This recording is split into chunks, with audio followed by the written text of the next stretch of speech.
नमस्कार, city centre show में आपका स्वागत है। मुंबई से मैं हूं पूजा भारद्वाज और शो की शुरुआत कर रहे हैं देश की राजधानी दिल्ली की खबर के साथ। पानी के संकट से गुजर रही दिल्ली के लिए राहत की खबर है कि हरियाणा ने यमुना में 16,000 क्यूसेक पानी छोड़ा है। 3 से 4 दिनों में ये दिल्ली वासियों के पास पहुंचेगा। लेकिन इसी बीच दिल्ली और हरियाणा के बीच आरोप प्रत्यारोप का सिलसिला चलता रहा और लोग परेशान रहे। सौरभ शुक्ला की एक ग्राउंड रिपोर्ट देखिए। दिल्ली में मंगलवार सुबह से जबरदस्त बारिश हुई। कई सड़कें पानी से भर गईं, लेकिन दिल्ली की पानी की किल्लत वहीं की वहीं है। दिल्ली के देवली में रहने वाली 34 साल की रेणु पिछले 5 घंटों से पानी के टैंकर का इंतजार कर रही हैं।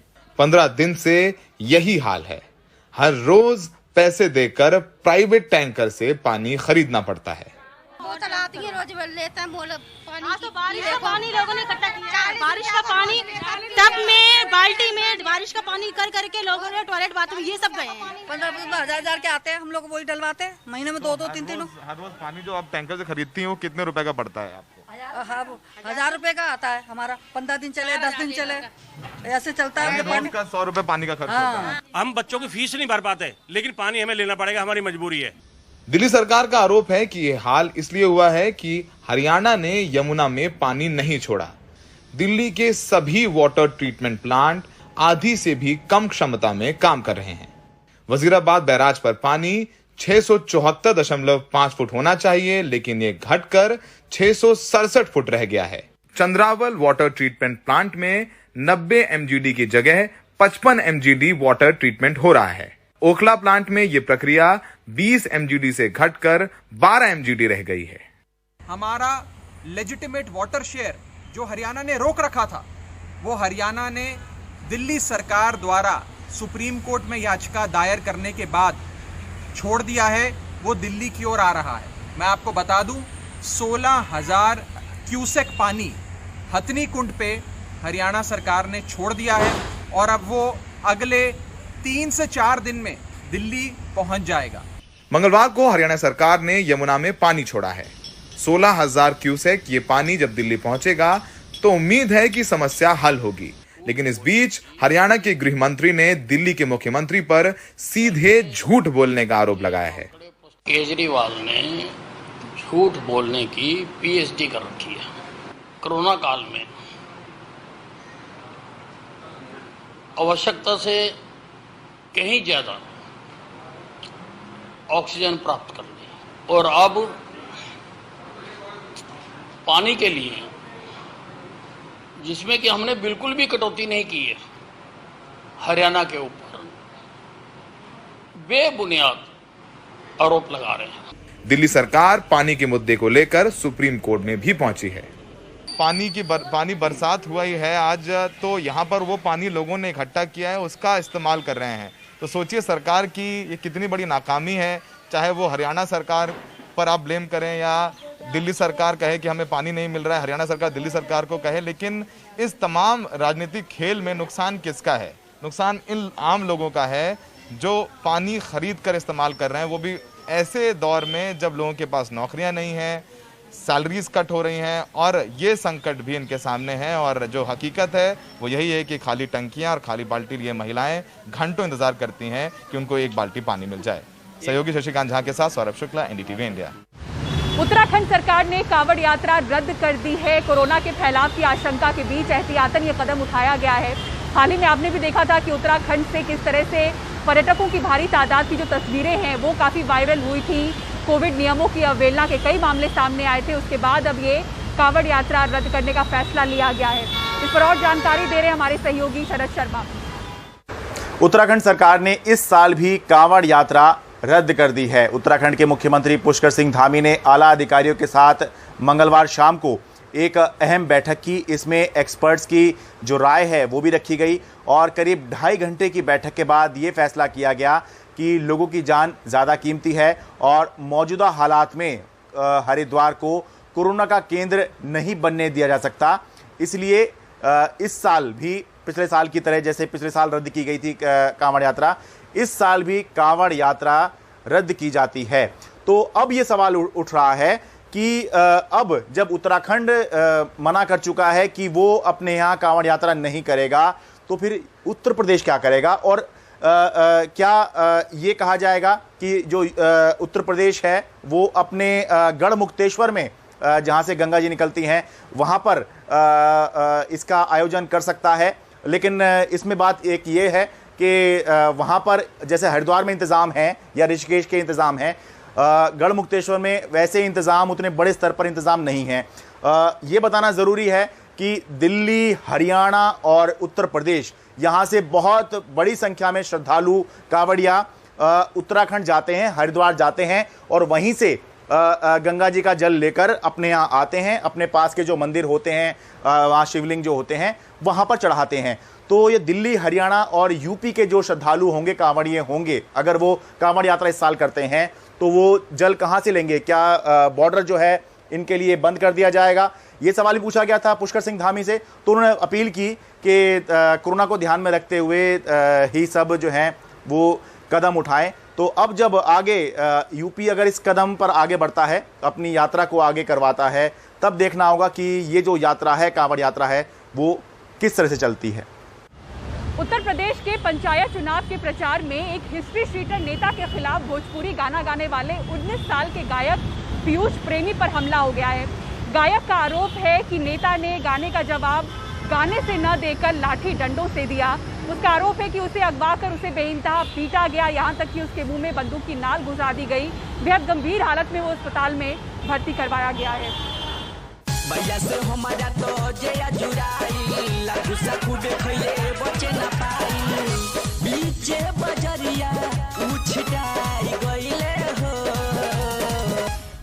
वो दबंग नेता मसाला सिंह पर मीठी आवाज में गीतों से हमला कर रहे थे, लेकिन आरोप के मुताबिक मसाला सिंह ने जो किया उससे साफ हो गया कि उन्हें काव्य और संगीत में कोई दिलचस्पी नहीं है, उनकी जबान कुछ दूसरी है।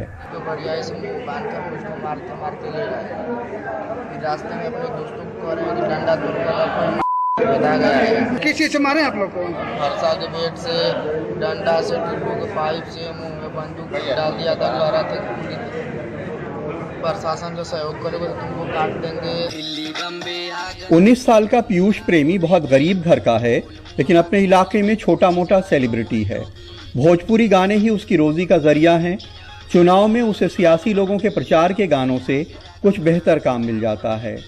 उन पे हमला हुआ है गानों के बोल की वजह से, लेकिन उसमें उनका कोई दखल नहीं है, क्योंकि वो किसी और के लिखे गानों को सिर्फ अपनी आवाज देते हैं। हमारा लड़का है तो हमारा लड़का गाना गाने भोजपुरी में पीयूष प्रेमी हुआ। बस हमारा लड़का है गाना गा दे ले साहब, यही की वजह से अपने लड़का के मार दे ले इतना बहुत बुरी हालत साहब। ऐसे में पुलिस के पास आइए, पुलिस के द्वारा कुछ आश्वासन मिला? वो धमकी दे ले साहब कि अगर पुलिस थाना जब तो तेरे लड़का के हम जान से मार दे, तेरे लड़की लड़के की सबकी जान से मार दे साहब। यही से साहब हम से कोई कहने से हमारे गरीब आदमी कहाँ से इतना पैसा पाले साहब। हमले के आरोपी मसाला सिंह पे गाजीपुर में तमाम आपराधिक मुकदमे कायम होते रहे हैं। मसाला पे 31 आपराधिक केस हैं। इनमें हत्या के 4, हत्या के प्रयास के 4, गुंडा एक्ट के 6, गैंगस्टर एक्ट के 3, NDPS एक्ट का 1, SC/ST एक्ट का 1 मुकदमा शामिल है। इस प्रार्थना पत्र को कहते यहाँ पर हमने रिसीव किया है और इसको कहते हैं रोकड़ा अध्यक्ष साहब के लिए गए थे, मार करके उसकी जाँच की जाएगी गए थे और अगर तथ्य सही पाए थे इसमें आगे की विधिक कार्रवाई की जाएगी। यूपी के पंचायत चुनाव में महिलाओं का चीरहरण हुआ है, हत्याएं हुई हैं, गोलियां, बम, आंसू गैस के गोले चले हैं, उम्मीदवारों का अपहरण हुआ है और शायद यही बचा था, अब गायक पे भी हमला हो गया। पंचायत चुनावों में बहुत सालों से हिंसा हो रही है, लेकिन हो सकता है गाने वाले पे ये पहली बार हमला हुआ हो।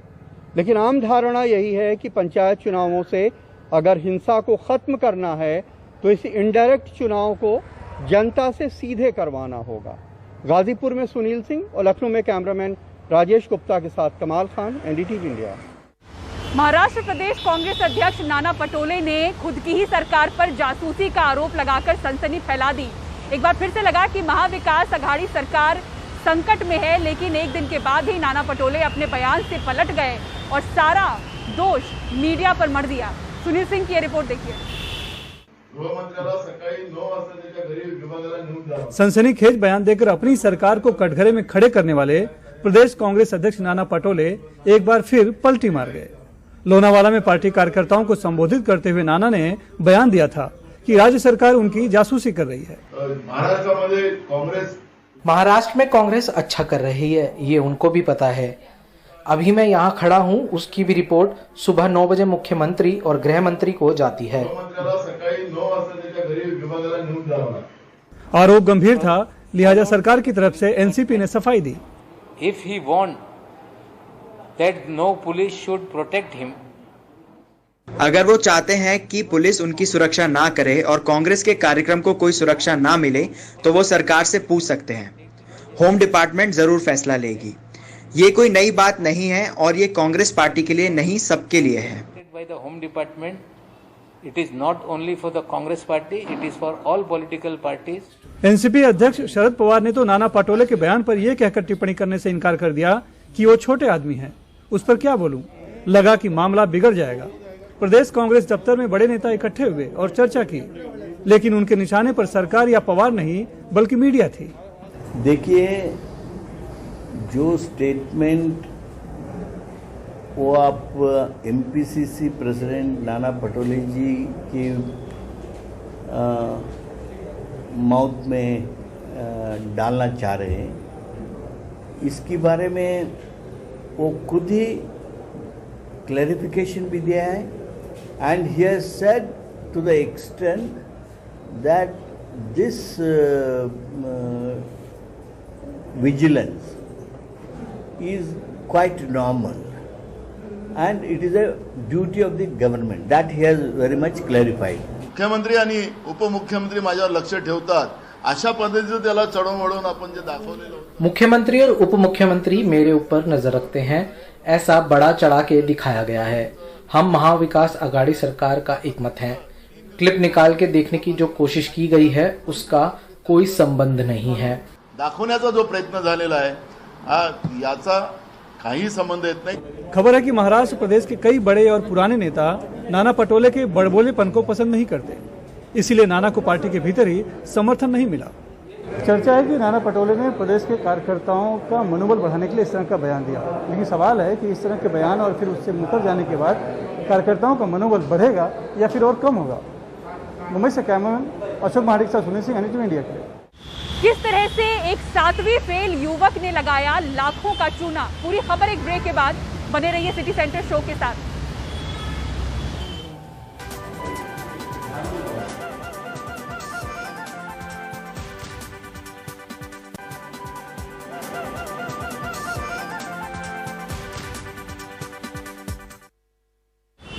एक 7वीं फेल युवक ने अमेरिका से देश वापस लौटकर यहीं बसने का इरादा रखने वाली लड़कियों को बेवकूफ बनाकर लाखों रुपए ऐंठे हैं। वो उनके सामने शादी का प्रस्ताव रखता था, खुद को मैसूर राजघराने का बताकर। निहाल किदवई की ये खबर देखिए। कर्नाटक का नटवरलाल यानी के सिद्धार्थ 7वीं फेल है, लेकिन ये अंग्रेजी उसने मैसूर आने वाले विदेशी सैलानियों से सीखी। I'll just go through your profile and I like your profile, so I like to communicate with you. So where are you from? And I just go through your profile, you're professional on the schooling. So I like your profile. I'll get married. So if you're really interested, to tell me. So we'll get to know more. ये फर्राटेदार अंग्रेजी सुनने वाले फौरन मान लेते कि वो America में लंबे समय से रह रहा है। खुद को एक बड़े सॉफ्टवेयर फर्म का इंजीनियर और मैसूर के राजघराने से ताल्लुक रखने वाला बताकर इसने 3 महिलाओं से लगभग 45 लाख रुपए ऐंठ लिए। बेंगलुरु में मिले डेटा से अब तक 3 मामले सामने आए हैं। एक व्हाइटफील्ड का 7.5 लाख, दूसरा दक्षिण बेंगलुरु का जिसमें 19 लाख रुपए का इसमें फर्जीवाड़ा किया, और तीसरा दक्षिण पूर्वी बेंगलुरु का जिसमें 16 लाख रुपए का मामला सामने आया है। सिद्धार्थ विदेश से लौटी महिलाओं का शादी वाले पोर्टल से प्रोफाइल लेता, खुद को मैसूर राजघराने का बताकर उन्हें अपने जाल में फंसा लेता। अमेरिकन एक्सेंट पर बढ़िया पकड़ की वजह से कोई लड़की उसके अमेरिका में काम करने के दावे पर शक नहीं कर पाती। Okay then. My situation, I need money, so that's the reason I did. Okay. I'm sorry for that. Online frauds के मामलों में जो गिरफ्तारियां हो रही हैं उनमें ज़्यादातर लोग पढ़े लिखे हैं। जो कम पढ़े लिखे हैं वो काफ़ी प्रतिभाशाली हैं। इन लोगों ने गलत रास्ता अपनाया और अपराधी बन गए। सिद्धार्थ का मामला भी कुछ ऐसा ही है। जांच की दिशा भटकाने के लिए ये ऐसे तिकड़म अपनाते हैं कि जांच में जुटी पुलिस भी कई बार उलझ जाती है। बेंगलुरु से कैमरामैन कुमार के साथ Nihal Kidwai, NDTV India. Father Stan Swamy के निधन को 1 हफ्ता बीत चुका है। उनकी मौत के बाद मजिस्ट्रेट जांच तो चल रही है, लेकिन एक सवाल जरूर उठ रहा है कि उनकी मौत के बाद उनके शुरू किए हुए काम को आगे कौन बढ़ाएगा। तो इसी सवाल के बीच हमारे सहयोगी मनीष कुमार ने रांची में उनसे जुड़े लोगों से बात की और अधिकांश लोगों ने कहा कि उनके काम को जोर शोर से आगे बढ़ाया जाएगा। देखिए ये रिपोर्ट। रांची शहर से कुछ दूर नामकुम के शांत इलाके में अब दिवंगत फादर स्टीन स्वामी की संस्था बगीचा में फिलहाल सन्नाटा छाया है। फादर के महीनों से बंद इस कमरे की साफ सफाई की जा रही है। यहाँ देश के कोने कोने से लोग आ रहे हैं। उनको लेकर एक स्मृति सभा की भी तैयारी चल रही है। उनसे जुड़े लोगों का कहना है कि कोई काम उनके जाने के बाद रुकेगा नहीं। डिसरप्शन नहीं बोलेंगे, हम लोगों के लिए मोटिवेशन है, विशेष करके बगीचा के जो बगीचा से जुड़े हुए रहने वालों को और स्टैन के कोलीग जो जेजुइट्स हैं। Are you scared also? No, we are not scared. Stan's death has released our fear, you see. Stan Swamy 1969 से झारखंड में काम करते रहे। 2 दशक से ज्यादा समय वो रांची में थे। आदिवासियों और वंचितों के लिए वो लगातार काम करते रहे।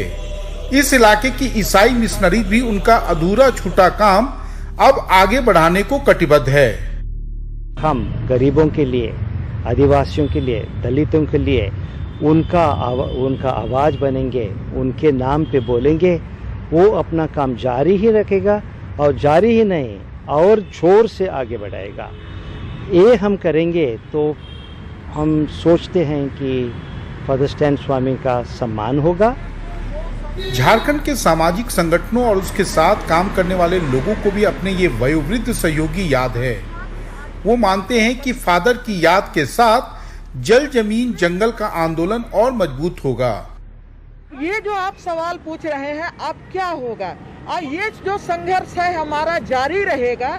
और उसके साथ फादर स्टैन स्वामी की जो मौत है वो स्वाभाविक मौत नहीं है, उसमें कस्टडी में उनकी मौत हुई है, ये मतलब संस्थागत हत्या है। हम उस शक्ति के खिलाफ में जो देश की लोकतंत्र पर हमला कर रहे हैं, अभिव्यक्ति की आजादी खत्म कर रहे हैं, उनके खिलाफ में संघर्ष करना और सारे लोग उसके लिए एकजुट हो रहे हैं।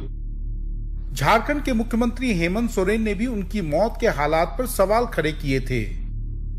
हम लोगों के लिए एक ऐसा वक्त आ खड़ा है जहां हम अपनी आवाज उठाने के लिए हमें उसका परिणाम भुगतना पड़ता है सजा के तौर पर।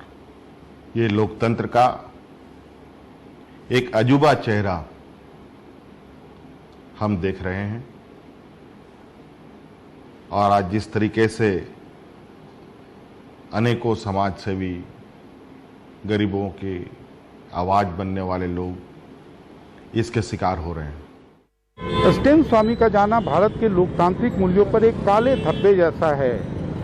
84 साल के इस बूढ़े बीमार व्यक्ति को एक संदिग्ध मामले में जेल में डाल दिया गया और बार बार बीमारी का हवाला देकर वो अपने जमानत की याचिका दायर करते रहे, लेकिन किसी की नींद नहीं टूटी।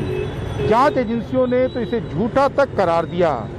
अब उनकी मौत ने एक बड़ी हुक पैदा की है जिसे यहाँ तक एहसास किया जा सकता है। रांची से कैमरामैन हरिवंश के साथ मनीष कुमार, एनडीटीवी इंडिया के लिए। और सिटी सेंटर शो में फिलहाल इतना ही। देश दुनिया की अहम खबरों के लिए देखते रहें एनडीटीवी इंडिया। नमस्कार।